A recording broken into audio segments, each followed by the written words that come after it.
Enchanting symbols of dark pasts, gorgeous gems of well-known love affairs, and cursed diamonds all have intriguing stories that have fascinated people for ages. The stories of tragedy and misfortune only add to their allure, making them even more sought after by collectors and enthusiasts. But not all the jewels depict strange coincidences and were lost for a certain time. Today, we will lead you through a journey to the 10 most iconic jewels. Some of them were worn by modern celebrities and can be seen by your own eyes at exhibitions in Paris, Washington, and other countries. Stay until the end to hear about the most enchanting blue gem, which stole the hearts and cost a fortune. We are getting started with an animal-shaped love token, Cartier's Panther Bracelet. The story revolves around the marriage of Mrs. Wallis Simpson and Edward, Duke of Windsor, King of England, who later abdicated the throne in 1936. It continues to rank among the most talked-about love affairs. Number 10. Wallis Simpson's Cartier Panther Bracelet. This bracelet was designed by Cartier in Paris in 1952. Calcite-cut onyx and brilliant and single-cut diamonds are pavé set within the exquisitely carved body. A delicately placed, marquise-shaped emerald accents each eye.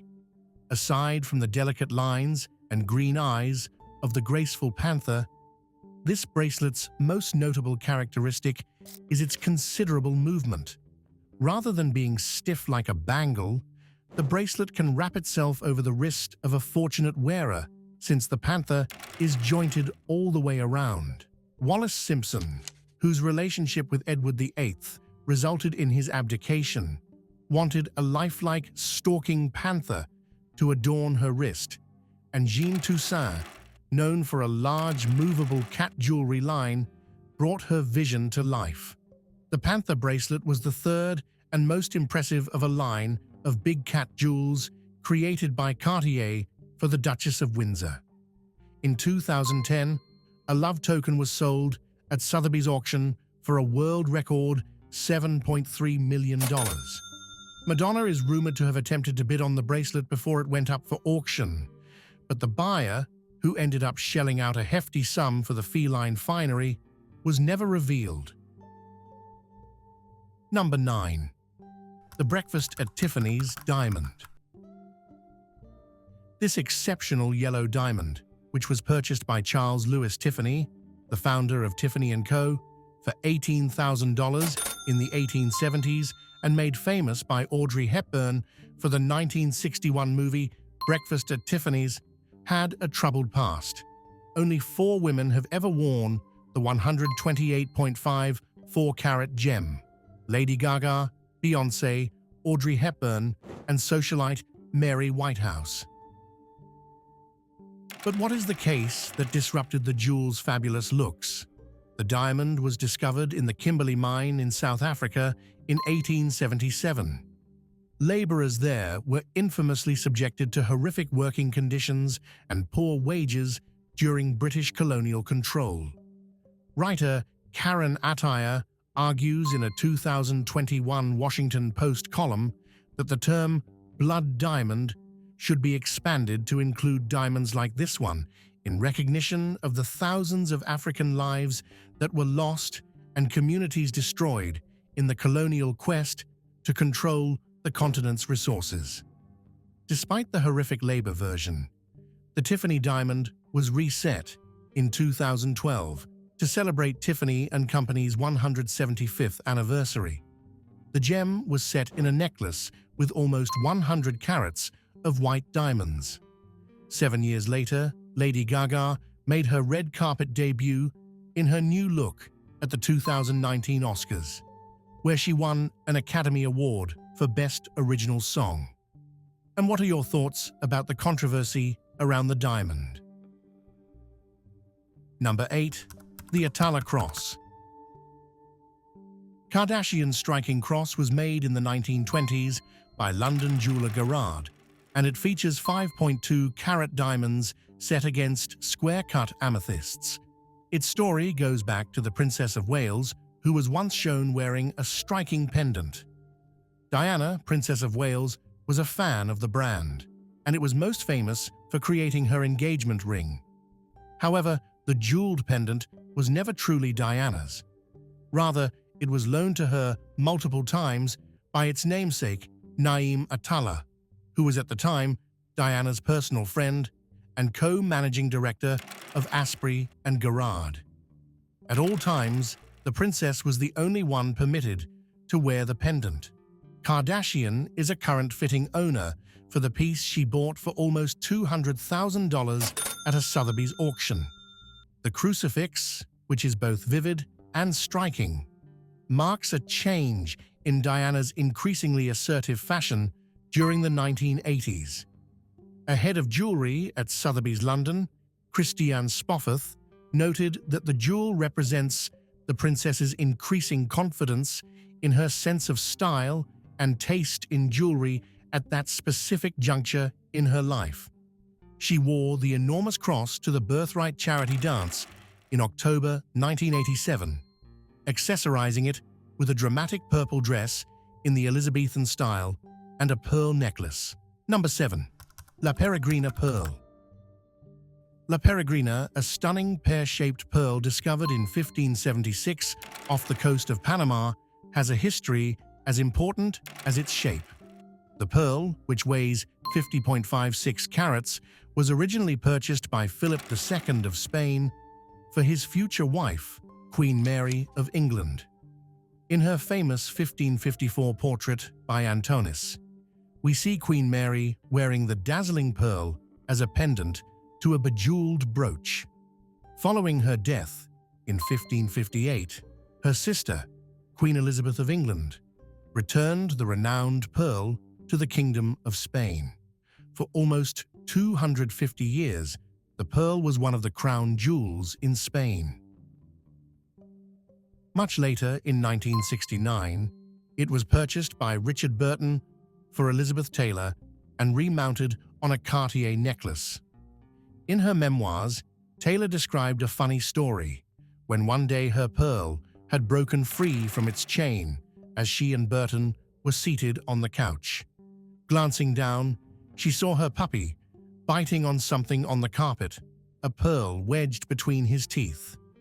Thankfully, she managed to recover it, relatively undamaged. La Peregrina Pearl remained in Elizabeth Taylor's prized jewelry collection for the rest of her life. After her death, it was sold at Christie's as part of her estate for a stunning $11.8 million, proclaiming it the most expensive natural pearl ever auctioned at the time. Number 6. The Koh-I-Noor Diamond. The 105.6-carat Koh-I-Noor diamond, one of the biggest cut diamonds in the world, is also one of the most controversial of the British crown jewels. Let's explore its intricate story. Though it was once thought to have been mined in medieval South India, the diamond's documented provenance only goes back to 1628, when it was used to ornament the Mughal ruler Shah Jahan's gem-encrusted throne. Afterward, the stone passed between the hands of various rulers in one blood-soaked episode after another, before making a reappearance in India and ending up in Ranjit Singh's lap in 1813. In the midst of colonizing much of the Asian subcontinent, the British East India Company, drawn by the legendary story of the Mystique diamond, decided to claim it. They succeeded in doing so in 1849, delivering the Koh-I-Noor to Queen Victoria. The stone was ridiculed for lacking brilliance when it debuted at the Great Exhibition in 1851. Amid whispers of a curse, it was later recut and polished. The Koh-I-Noor, a unique emblem of colonial conquest, is currently adorning the late Queen Mother's crown. But the governments of India and Pakistan have all sought to reclaim it. Whether it will ever be returned to its homeland or remain in the possession of the British monarchy, the Koh-I-Noor diamond is sure to remain a source of fascination and intrigue for generations to come. Number 5. Queen Victoria's Sapphire and Diamond Coronet. But not all jewels are cursed and pass through different countries. Some of the jewels were created to show affection and love. One of Victoria's most prized gems, the coronet, was created by Kitching and Abood partner and commissioned by Prince Albert in 1840, the year of the royal couple's marriage. The tiny silver and gold tiara features festoon and trefoil ornaments set atop an intricate base of diamonds and sapphires in cushion and kite cuts. One of the most intriguing things about the coronet is its flexibility. It can be worn in a very open setting or closed tightly as a small coronet. But before Victoria got the coronet, she was presented with one more jewel. She received the sapphire brooch from Albert the evening before their February 1840 wedding. The bride-to-be wore a new jewel during the ceremony at St.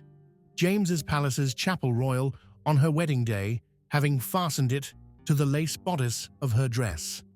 Victoria donned the coronet in a well-known photo taken by Franz Xaver Winterhalter in 1842. When Victoria felt ready to reopen Parliament after Albert's death in 1861, more than 20 years later, she wore the coronet instead of her crown and carried her crown on a pillow in 1866. William and Judith Bollinger generously donated the coronet to the Commonwealth and the nation. Number 4. Marie Antoinette's pinky ring. In 2018, the Sotheby's auction of jewels from the Bourbon Palmer family resulted in a crazy $53.1 million, more than 7 times its original $7 million estimate. One of the most historically significant items put on the auction was a monogrammed diamond ring bearing the initials M.A. The name of it is Marie Antoinette's pinky ring. The historical jewel, containing a lock of Marie Antoinette's hair, was sold for $443,000. Beyond being owned by a legendary historical figure, the jewels, including a pinky ring, have quite the backstory. Marie Antoinette meticulously wrapped her pearls, diamonds, and rubies in cotton before putting them in a wooden chest that was transferred to Brussels and later Vienna, where her nephew, the Austrian emperor, stored them until she was captured. The jewels were given to Madame Royale, the daughter of Marie Antoinette, upon her release from captivity in 1795. Over the next 2 centuries, they remained in the Palmer family of Bourbon. Number 3. The Napoleon Diamond Necklace. After Napoleon II, the Emperor of Rome, was born in 1811, the French emperor gave his second wife, Marie-Louise, the famous Napoleon diamond necklace as a present.